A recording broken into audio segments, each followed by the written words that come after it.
తనలో ఉండినటువంటి ఆనందాన్ని బయట వెతికితే మనకు లభ్యమవుతుందా? தனக்குள் இருக்கும் ஆனந்தத்தை வெளியில் தேடினால் அது கிடைக்குமா?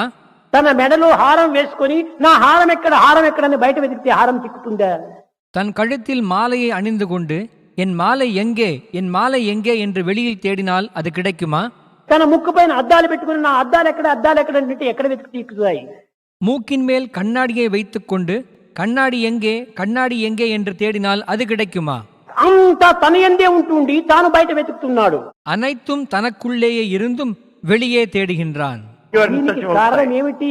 இதற்கு என்ன காரணம்? దేహాత్మ బుద్ధియే దీనికి అన్నిటికీ ఇంత మూల కారణం. தேகாத்ம புத்தியே இவை அனைத்திற்கும் மூல காரணம். ఈ దేహం పైన నేనే దేహము అనేటువంటి భావం చేతనే ఈ యొక్క జీవితాన్ని గడుపుతూ ఉన్నాడు. இந்த தேகத்தின் மீது நானே தேகம் என்ற எண்ணத்தை வைத்தே இந்த வாழ்க்கையை நடத்துகின்றான்.